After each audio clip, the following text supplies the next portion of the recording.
There is a place in eastern Hungary where the land goes flat and never stops. The Hortobágy, the Puszta, a treeless steppe that stretches to the horizon in every direction, broken only by the shimmer of heat in summer and the low burial mounds of peoples so old nobody remembers their names.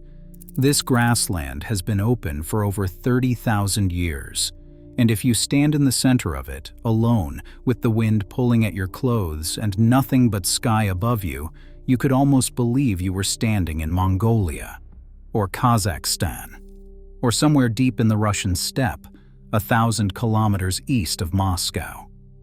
That is not an accident.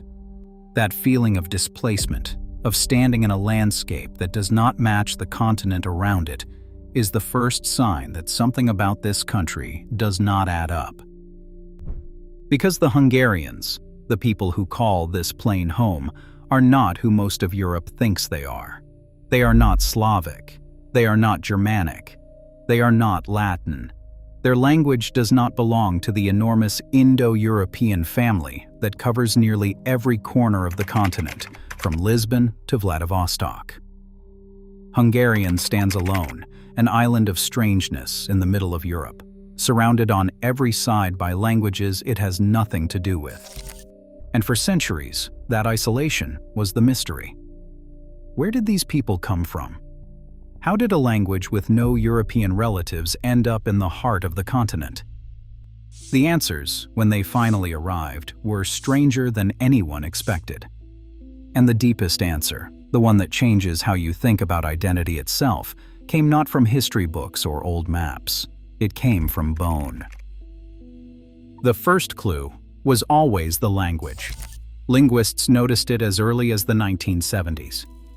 Certain words in Hungarian matched words spoken by communities so far away, so remote, that the connection seemed impossible. The Mansi people, the Khanty, small groups of hunters and reindeer herders living along the rivers of western Siberia in the shadow of the Ural Mountains, over 4,000 kilometers from Budapest. And yet, the Hungarian word for fish is hal. In Mansi, it is cool. In Khanty, cool. The word for fire, tűz in Hungarian, taut in Mansi, tut in Khanty. The word for horse, ló, echoes as lúf in Mansi and law in Khanty. Even the word for water runs in the same channel, viz in Hungarian, strangely close to the deep Uralic root that surfaces across the family. These are not borrowed words picked up through trade or proximity. These are not the kind of overlap you get when two cultures live next to each other for a while. These are the bones of a shared mother tongue, words so fundamental, so ancient, so close to the first things any child learns to name, that they could only come from a time when these peoples were one people, living together, speaking together, naming the same rivers and the same animals and the same fires, somewhere in the forests east of the Urals, thousands of years ago. The connection runs deeper than vocabulary. Hungarian, like Mansi and Khanty, is agglutinative, building meaning by stacking suffixes onto root words in long chains. It has no grammatical gender. It has no verb for to have. These are not surface similarities. These are the architectural foundations of thought, shared across 4,000 kilometers and thousands of years of separation. That should have been strange enough, that a European nation of 14 million people shares its deepest vocabulary and its grammar with a few thousand reindeer herders in Siberia. But then came the question that nobody wanted to ask. If the language connects them, does the blood? For a long time, the assumption was yes. Hungarians came from the east. Their language proved it. Their traditions, their horsemanship, their steppe culture, all of it pointed toward a people who had ridden westward out of the Ural region sometime in the 9th century, conquered the Carpathian Basin, and never left. The historical sources confirm the broad outlines. Around 895, a confederation of 7 Magyar tribes crossed into the basin from the eastern steppes, led by a chieftain named Árpád. They were horsemen, warriors. A people forged in the saddle across centuries of steppe life, hardened by alliances and conflicts with Turkic-speaking empires like the Khazars and the Bulgars. They brought with them weapons, riding techniques, and a language that had absorbed layers of Turkic vocabulary during generations of contact on the open grasslands. And they found a landscape that must have felt like fate. The Great Hungarian Plain, flat and wide and windswept, was the westernmost edge of the Eurasian steppe. The only place in Central Europe that looked and felt like the grasslands they had known for generations. Ringed by the Carpathian Mountains to the north and east, the Alps to the west, the Dinaric Ranges to the south, the basin was a natural fortress with a steppe floor, a bowl of grass protected by walls of stone. They settled, they fought, they stayed. The basin was not empty. Slavic-speaking communities farmed the lowlands. Remnants of the old Avar populations, themselves originally from the eastern steppe, still lived in scattered settlements. Germanic groups held pockets of the western edges. But the Magyars were the military power. They controlled the plain. And for 1,100 years, the story was simple. Hungarians are the descendants of those conquering riders from the east. Then the geneticists opened the graves, and the simple story shattered. The first ancient DNA studies were small, cautious, uncertain. But even with limited data, the results were jarring. When researchers extracted mitochondrial DNA from 10th century Hungarian burials in the Carpathian Basin, the genetic profiles did not match what was expected. The conquerors carried a mixture. West Eurasian lineages, yes, but also Central Asian signatures, North Eurasian markers, lineages that connected not to Europe, but to Siberia, to the steppe, to the deep interior of the continent. Roughly 30 to 40% of the conquering Hungarians' ancestry traced back to East Eurasian sources. Some of their paternal lineages showed the closest matches not to any modern European population, but to modern Bashkirs and Volga Tatars, peoples living today in the southern Ural region of Russia. That part, honestly, made sense. It fit the story. Steppe riders from the east, carrying Eastern blood. But then came the second result, the one that changed everything. When the same genetic techniques were applied to modern Hungarians, the Eastern signal had almost vanished.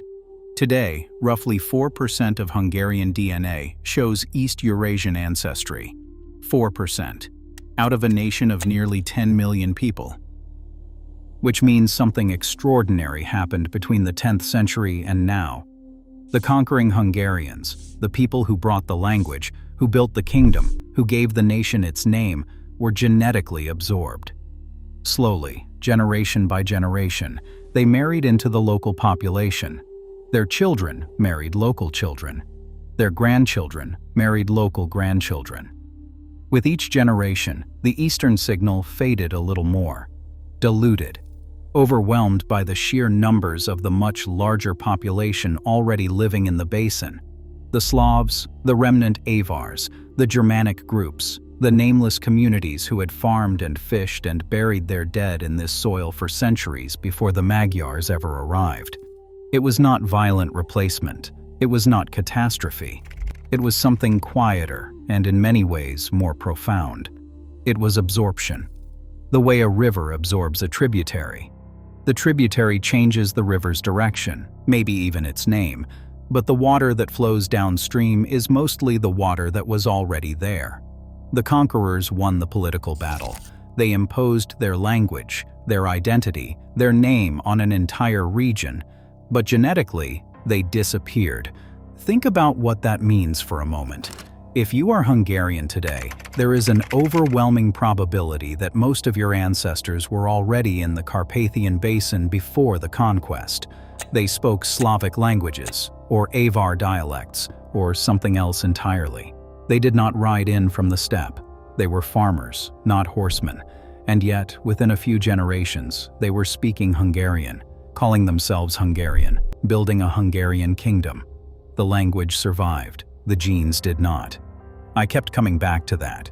A language so powerful, so culturally dominant that it overwrote the identity of an entire basin, even though the people who brought it were vastly outnumbered. It is one of the most dramatic examples of what linguists call elite dominance anywhere in Europe. A small conquering group, perhaps only a few tens of thousands of writers, imposed their tongue on a population many times their size, and that tongue held for over 1,000 years. Through Mongol invasions, Ottoman occupation, Habsburg rule, 2 world wars. It held. If you have ever wondered what makes a people, here is your answer. It is not blood. It was never blood. If you are finding this as fascinating as I did when I first came across it, consider subscribing. There is more coming, and you will not want to miss it.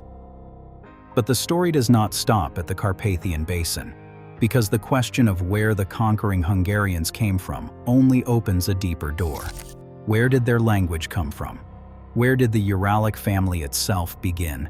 For decades, the mainstream answer pointed to the Ural Mountains. The name of the language family, Uralic, practically advertises it. The assumption was straightforward. Proto-Uralic speakers lived somewhere near the Urals, perhaps 7,000 to 10,000 years ago, and from there the family branched outward, Finnish and Estonian going northwest, Hungarian going southwest, the Samoyedic languages staying in Siberia. Then, in 2025, a study published in Nature rewrote the map entirely.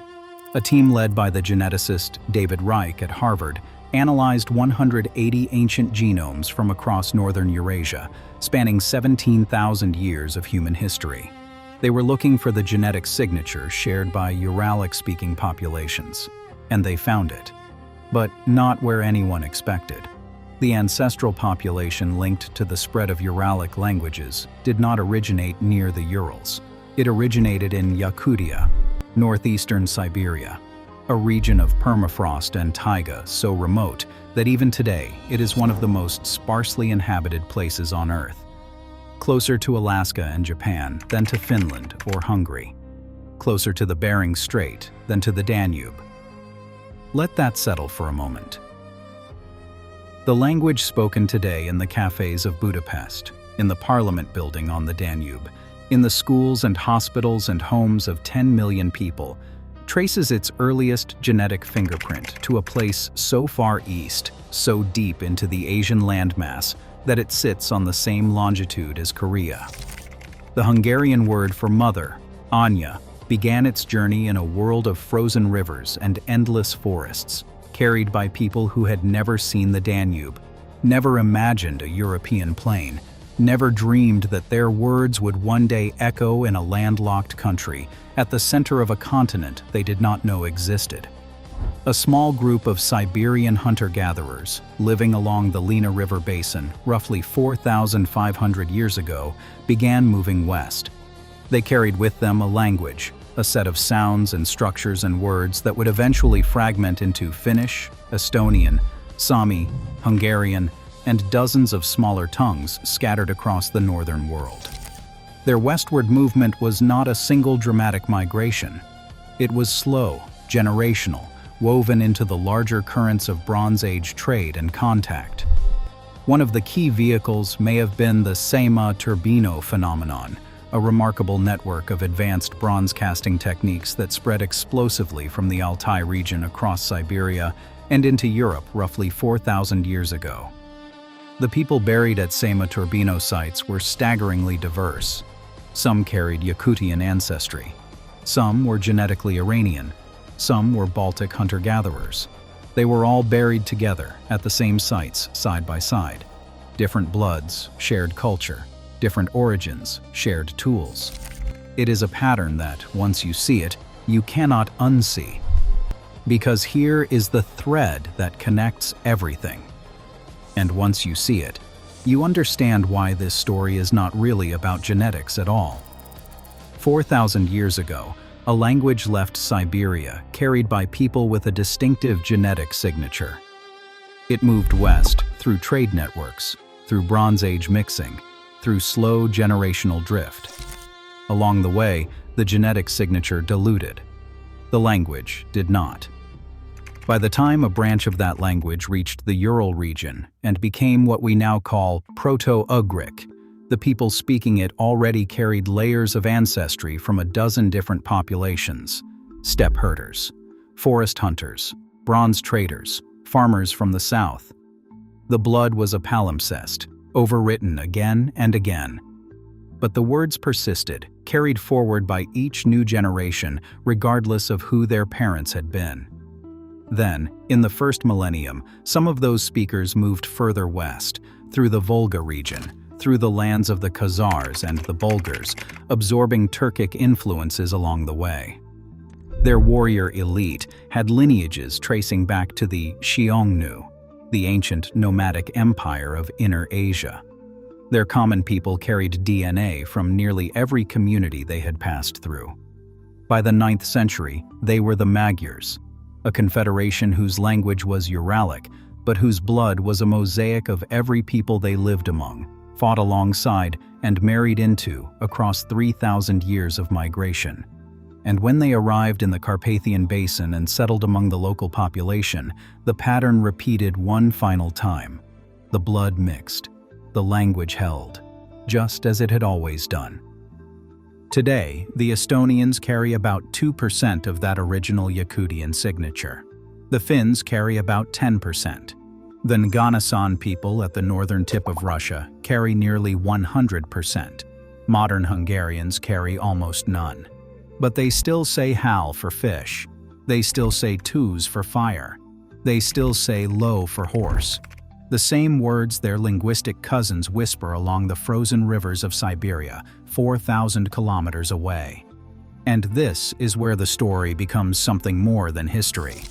Because if you follow the genetic trail, the Hungarians are European. Their DNA is overwhelmingly Central European, virtually indistinguishable from their Slovak, Austrian, and Croatian neighbors. The blood says they belong exactly where they are. But if you follow the linguistic trail, they are something else entirely. Their language is an echo of Siberian forests, of Ural mountain passes, of Bronze Age campfires along the Lena River, in a world so distant it might as well be another planet. The voice says they came from somewhere impossibly far away. Both things are true, at the same time, and neither one cancels the other. Even King Bela III, a 12th century ruler from the founding Arpad dynasty, the dynasty that traced its legitimacy directly to the conquering chieftain Arpad himself, turned out to be genetically European. His remains are the only ones from the original dynasty ever found undisturbed, still lying in the cathedral of Székesfehérvár, where he was buried over 800 years ago. When his DNA was analyzed, it placed him squarely among ancient and modern European populations, not among the steppe peoples, not among the Uralic-speaking communities to the east. The man who sat on the throne of a kingdom built by steppe riders, who claimed descent from the very horsemen who had ridden out of the east, shared almost nothing with those riders in his blood. But he spoke their language. He bore their name. He carried their story as if it were his own. Because it was his own. That is the point. What we still do not know is almost as powerful as what we do. Nobody knows exactly when Proto-Ugric split from the rest of the Uralic family. Nobody knows the precise route the ancestors of the Magyars took from the Ural region to the Carpathian Basin, though the Karayakupovo culture near the southern Urals, which thrived between the 8th and 10th centuries, has emerged as a key staging ground. Nobody knows how many of the conquering Magyars there actually were. Estimates range wildly. Some say tens of thousands, some say far fewer, and nobody knows how the language took hold so completely. Elite dominance is the term, but the term explains nothing about the mechanism. How do you convince a population of settled farmers to abandon their own tongue and adopt the language of a few thousand horsemen? Was it prestige? Was it coercion? Was it simply that the conquerors controlled the courts, the trade routes, the military, and the language of power gradually became the language of everyone? Did bilingualism linger for generations before the old tongues finally fell away? Or was it faster than that, swifter and more total? There are parallels elsewhere. The Franks gave their name and their political structure to France, but the language that survived was Latin, not Frankish. The Normans conquered England, but French did not replace English. In Hungary, somehow, the opposite happened. The conqueror's language won, against all demographic odds, against the sheer weight of numbers, and nobody can fully explain why. That silence in the evidence is its own kind of story.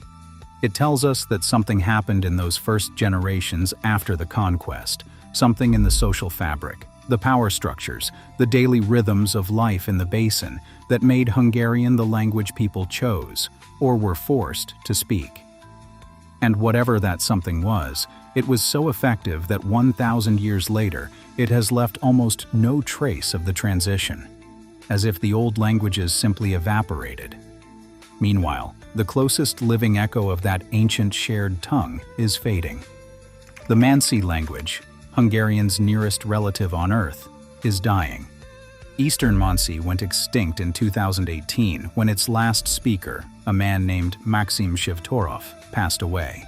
That variety of the language, shaped by centuries of contact with Siberian Tatar communities, simply ended. Fewer than 2,300 people speak any form of Mansi today. Each year, there are fewer. The children learn Russian, the old songs thin out, and with every voice that falls silent, a thread connecting Budapest to the Siberian forest grows thinner. There is something almost unbearable about that.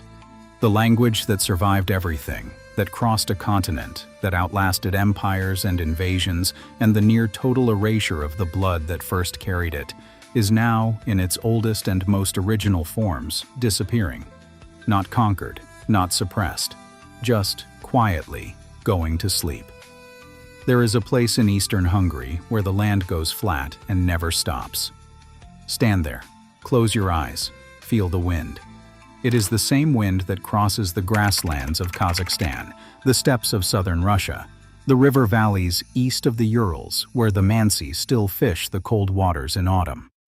The same unbroken corridor of grass and sky that carried a language westward for 4,000 years, passed from mouth to mouth, parent to child, generation to generation, through every catastrophe and every mixing of blood that history could throw at it.